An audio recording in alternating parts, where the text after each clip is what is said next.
Hello, welcome to the University of Tennessee at Chattanooga presentation on preparing for a career in healthcare at UTC. My name is Teresa Blackman. I'm the Pre-Health Professions Advisor here at UTC. My office is located on the third floor of the UTC library in Suite 335. I've included my email address and our office main line here. So if you have any questions after viewing this presentation and like to follow up, please don't hesitate to do so. Now I want to highlight some of our resources. UTC has a lot of pre-health advising resources, and we are constantly adding to our repertoire. So one of the most popular resources that we have is our one-on-one pre-health advising. That is done by a student scheduling an appointment with me through Navigate, and Navigate is a program that you learn about during orientation and is a program that you want to embrace and love, because that is the program that all advisors on campus use. So definitely make sure that you are savvy on Navigate. But in those one-on-one appointments, we will talk about a whole lot of different things, and really it's dependent on what the student wants to talk about. We'll design timelines to when you're ready to apply to your specific program or when you're ready to graduate. We'll also review professional documents such as personal statements and resumes, or even if you're not sure what kind of healthcare you want to pursue, we'll review the different options because there are quite a few. And just it's really a wonderful resource for students to have that personalized help with the pre-health advisor. We also offer a workshop series called Periodic Ponderings, and that happens each semester. We have some staple presentations such as application preparation and our program showcases, where we'll review different programs in the region. But we do have some rotating subjects, our human interest pieces.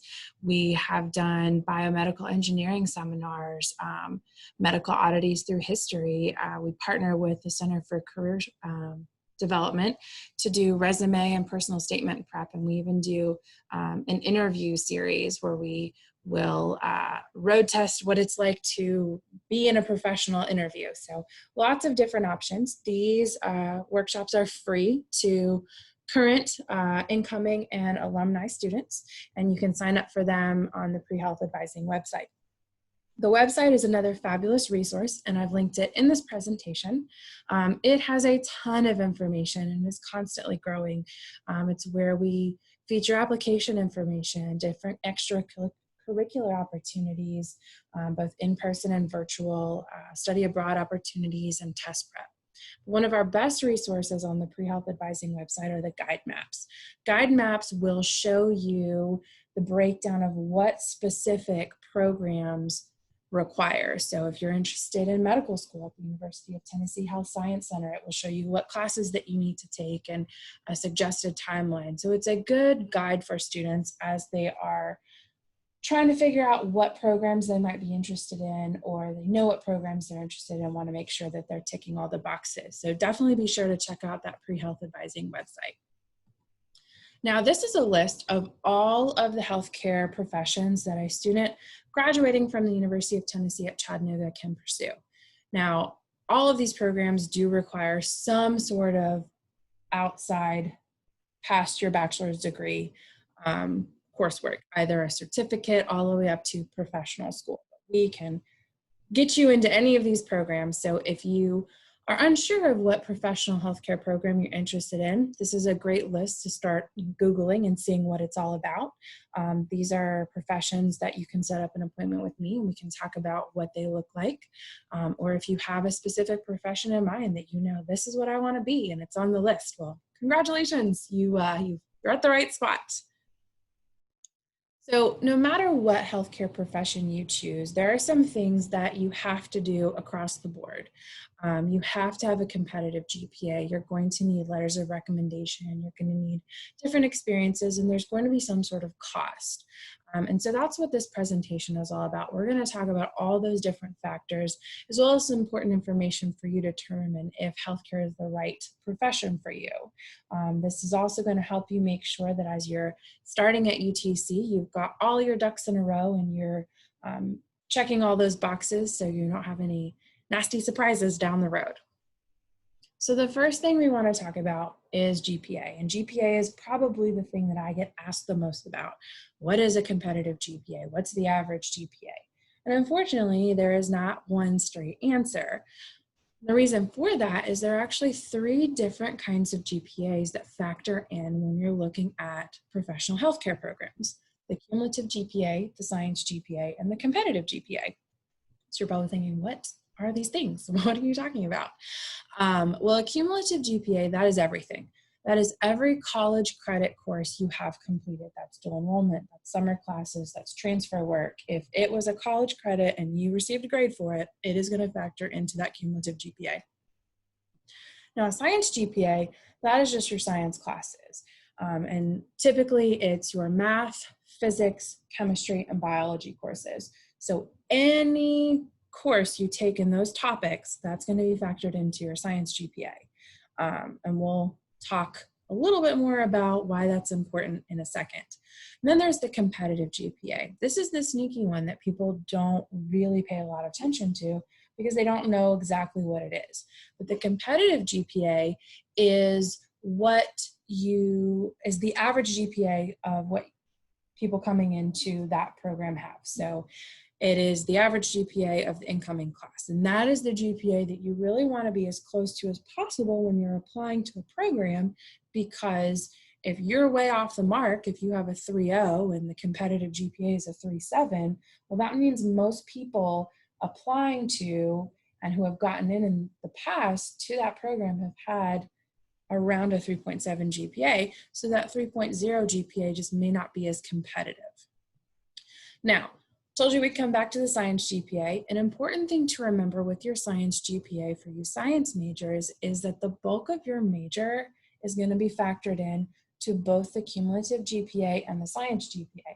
Because if you're a chemistry or biology major, obviously the bulk of the courses you're going to be taking are chemistry and biology. So you want to make sure that you're in the right major and not struggling in some chemistry or biology or physics courses that may not be necessary for your healthcare profession, but are necessary for your major, because that's going to pull down your cumulative GPA, because that's all the college credit you've ever taken, and your science GPA. So, and we'll talk a little bit more about major fit in a moment. But again, you really need to make sure that your GPA is in the competitive range, because that is what these schools are looking at. And if you are on the pre-health advising website, I have noted the competitive GPAs in the guide map section. So definitely check that out. Now, what about repeated grades, AP or CLEP? Well, AP and CLEP, or any credit that you're giving satisfactory, no credit, or pass-fail, that doesn't have a grade. So that's not going to be factored in to your GPA at all, because there's nothing for them to factor in. Same thing with AP and CLEP. You're not given a grade, you're given a pass, you're given a check mark, you got it done, good job. So it's not going to be factored into your GPA. So that means that all of the grades that you have completed, where you actually have letter grades, A, B, C, D, F, those are going to carry a larger weight if you have a lot of AP, CLEP, or other satisfactory or pass-fail credit, because the GPA is just a giant average. So the fewer numbers you have in that average, the more weight those individual numbers carry. Now, repeated grades, unfortunately, I don't have great news. Those are not a thing. That they factor in everything. So if you fail your English composition class your first semester and then you repeat it your second semester and make a B, they're going to factor in that F and that B into your cumulative GPA. So it's really important that we take classes one time, we do it well, and we move on to the next one. That's unfortunately one of the big things that when I have one-on-one appointments with students, I have to break the news that GPA they think they have is a little bit lower, because a lot of institutions, including UTC, have a repeat policy where if you repeat a course, you have a certain number of attempts where we will erase the first and award the second. So at UTC, it's 3, so you get 3 chances to repeat and replace a grade, but healthcare programs don't do that, so just be mindful. And if you have a lot of repeated grades, definitely feel free to make an appointment with me, and we'll kind of look over and get a good idea of what your GPA is. Now, I've included some competitive cumulative GPAs for you to kind of look at to get an idea, get a benchmark of where you want to hit. So the state average for medical school in the state of Tennessee is 3.69. UT Health Science Center, their average, their competitive cumulative GPA is a 3.72. So it's a little bit higher than the state average. So you want to be in that range if that is a school you are considering. And, you know, we can see that all of these GPAs, they are around 3.5 or higher. So it's definitely important that you hit the ground running and you really are strong with your GPAs. Now, I've also included the science GPAs, and you'll notice that they're different. And there are a couple of reasons that they're different. Obviously, one, there are fewer grades for a lot of folks factored in here, but the other is that not everyone is a science major. There is a trend, and it is growing over the past few years, that non-science majors, so humanities and social science folks, are going to medical and dental and other healthcare programs. So that's also why you're seeing the difference between the science GPA and the cumulative GPA, is that there are people that have a lot more grades that are not science related because their major is in a science. So that's definitely something to think about, and we're going to address major fit later in the presentation, but you do not have to be a science major to be competitive for a healthcare program. So keep that in mind as you're thinking things over. And we've mentioned repeated grades, but again, I've listed out the programs that just really across the board don't do repeated grades. Optometry in some instances does, but really our big ones, they don't factor in repeated grades. This is subject to change, but for the most part, if you're interested in any of these healthcare professions, every course you've ever taken, they're going to count it in your cumulative GPA. So now let's talk about math. Math is the other really important thing that incoming students need to know, because there's math that you need and there's math that you don't need. And we want to make sure that you're in the right math for your particular major and for your particular program. So programs that require higher math, again, these are fan favorites: medical, dental, veterinary medicine, OTP. They're going to require something above Math 1010. So Math 1010 is math in our modern world. It is the math that social science and humanities majors take. It does not have any sort of prerequisite or score requirement. You can enroll in it however you want and be done. But it is not a prerequisite for any of the science or math courses that these professional programs need. So it is not going to help you progress with that goal in mind of going into healthcare. So if you are in Math 1010, or you've completed Math 1010, or something that comes in as Math 1010, we need to fix that. We don't need to be in that class. So I've included the math placement reminder. And there are two math sequences. For most healthcare programs, the Math 1130, Math 1830 sequence is appropriate. That's college algebra to basic calculus. So if you have a 19 to 25 on your ACT, just the math portion will be placed in college algebra. Then you would complete the basic calculus course. If you have a 26 or higher, then you could place straight into Math 1830. Now, if you do have dual enrollment or AP credit or any sort of transfer credit for these courses, then and your ACT is lower, you do not need to repeat it. You've successfully completed that by taking the course.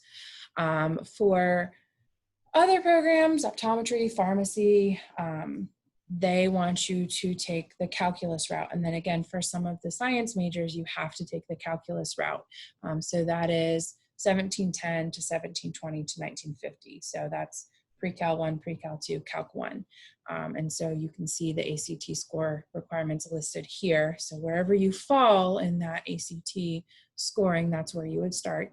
Now, Math 1730 is combined pre-calculus, so it's as advertised, part 1 and part 2 together. So if you have a 24 to 25, you can enroll in that class, and once you complete it, go straight on to Math 1950. But again, just like with college algebra, if you come in with any of these 1710, 20, 30, or 1950 as dual enrollment or AP, then you would not have to repeat them.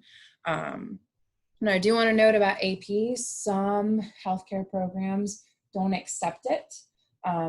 This is really common with our sciences, chemistry, and biology. Some don't accept the math.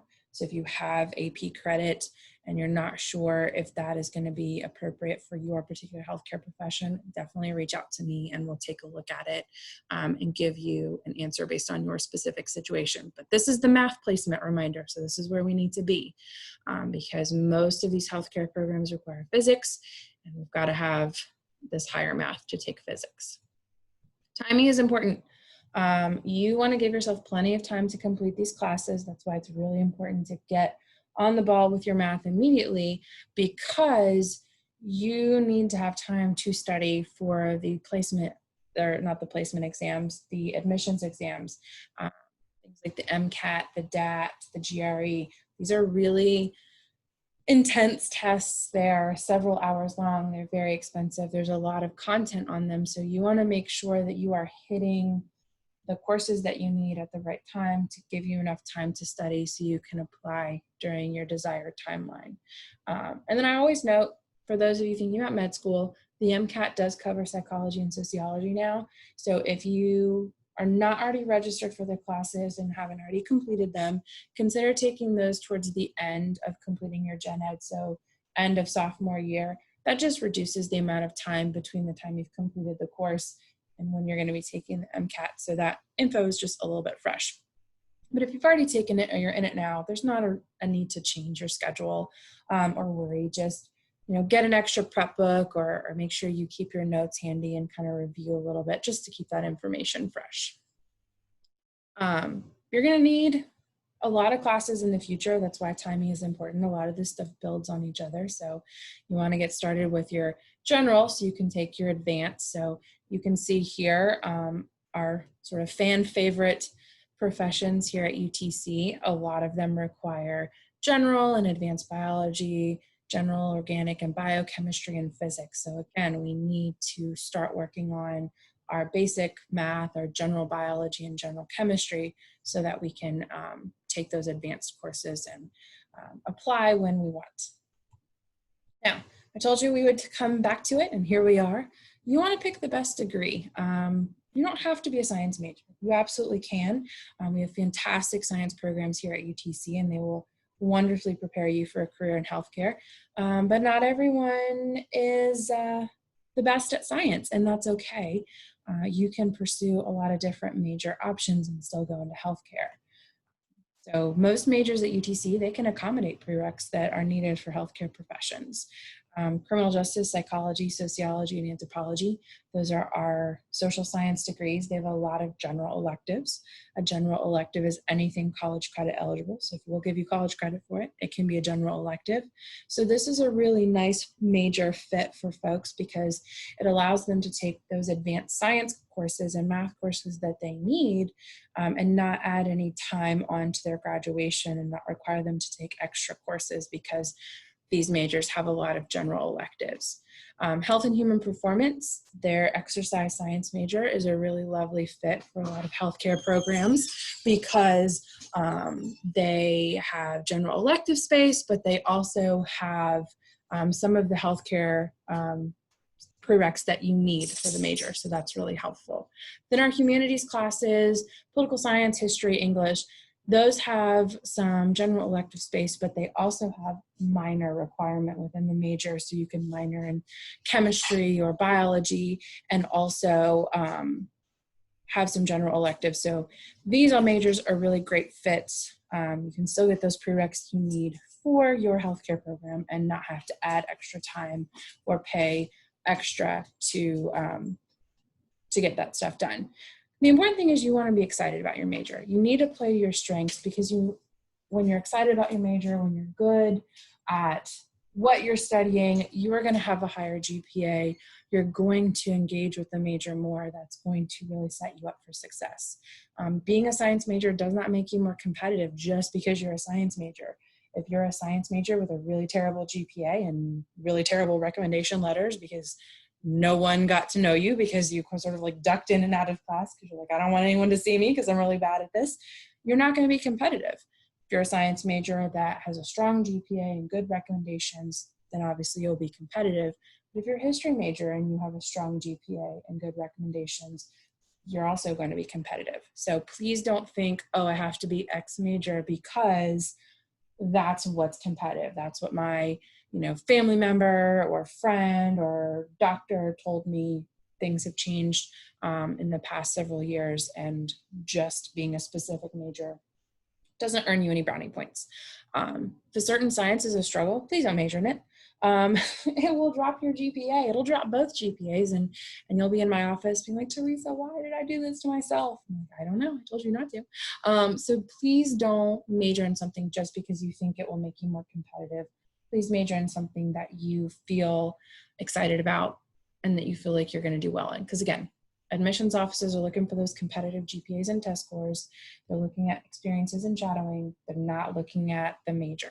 So make sure you're picking the major you love.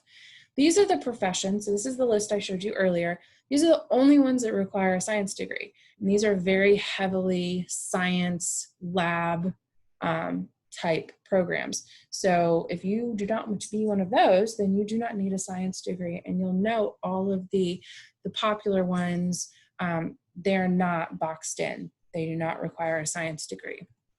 The bulk of this list is professions that require some science coursework, but not a science degree. So we're talking 10 to 15 classes, and this is easily done either by majoring in a science or majoring in a non-science with a healthy amount of general electives or minor options. So don't think you have to be a science major.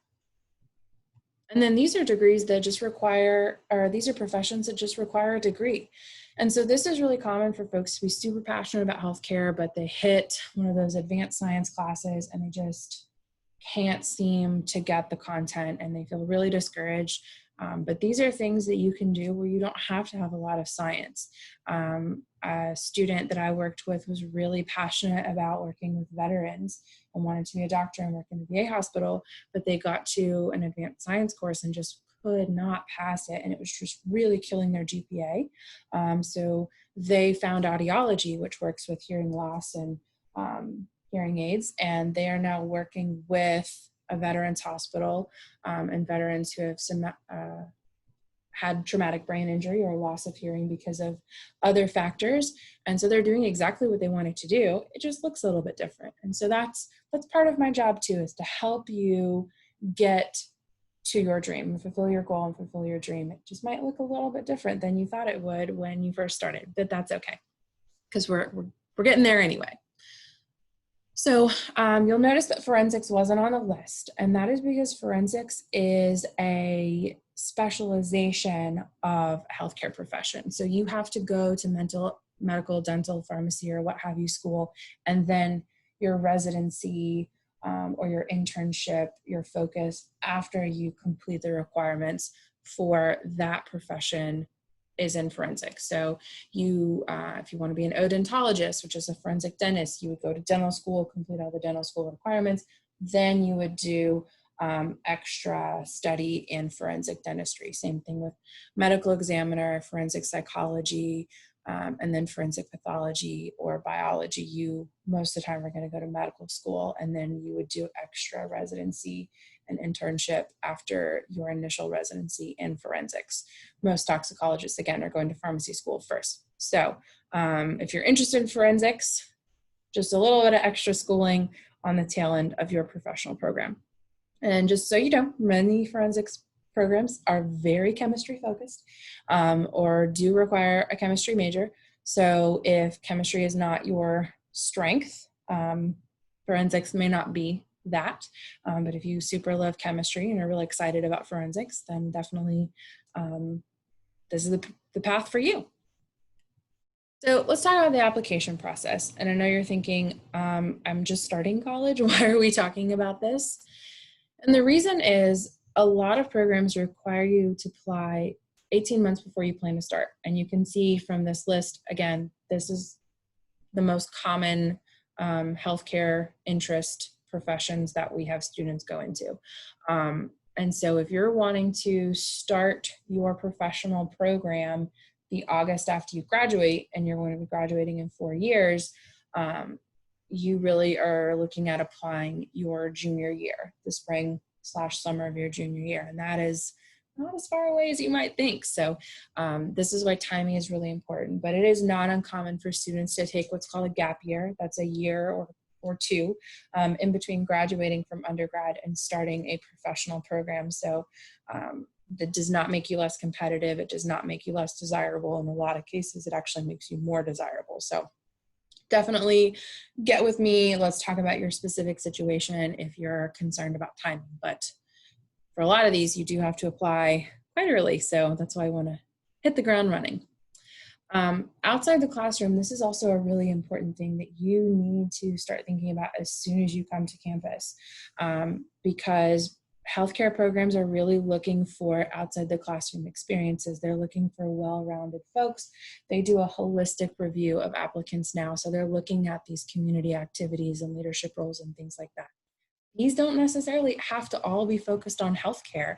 If you're really interested in student government, being in student council, being on freshman senate or any of these things, those are really good experiences that healthcare programs really like to see.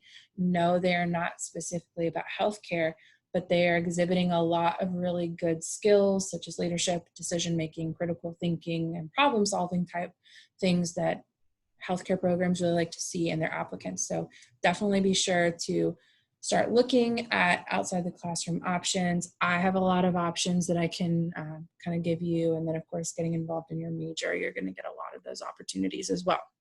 Whatever you do, please remember, keep a log, because you're going to start this process a couple years before you're going to be applying to have a good, well-rounded application. So you want to make sure you have note, date and time, contact person, because they will check, especially for those of you interested in physical and occupational therapy. They will call, they will ask to speak to the person that you worked with.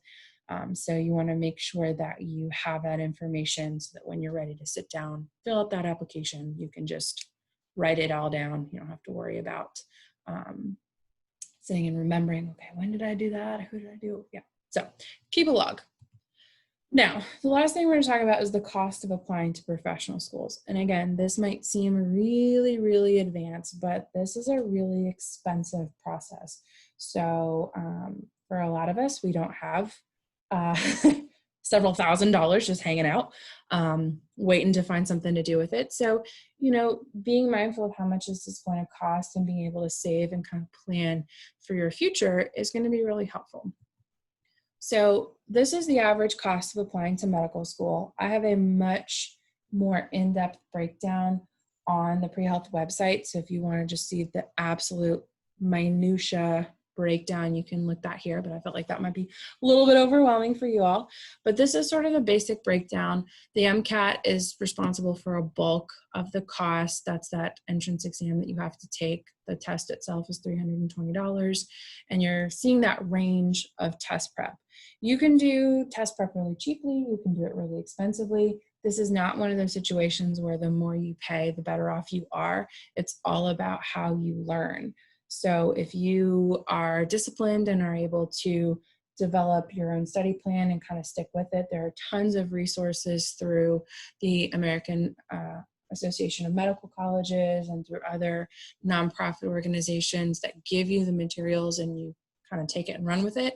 But if you're someone that needs to come to a class and sit down and be told all the things and everything kind of planned out for you, there are MCAT test prep courses offered by companies like Kaplan and Princeton Review. Those are very expensive. So that is something that you want to learn how you learn as you move through college. So when you get ready to take the MCAT, you know how to prepare. Then you have the application, it's the AMCAS. It is a flat cost, and then there's an additional cost for each school that you apply to. Average is about 10. So we've broken down the cost there. And then secondary applications, because the AMCAS is a common app, everybody that you apply to will see it. A lot of schools will follow up with a secondary application, and often there's a cost to that. So this is your breakdown. This is kind of what you have to save for.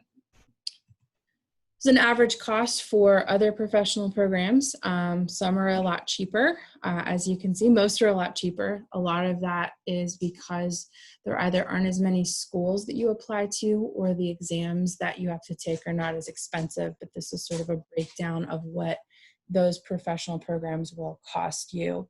The DAT is the dental admissions test, the OAT, the optometry admissions test. Not very many programs in the region require the PCAT for pharmacy school. There's really only one in the tri-state area. So good news for you pharmacy folks.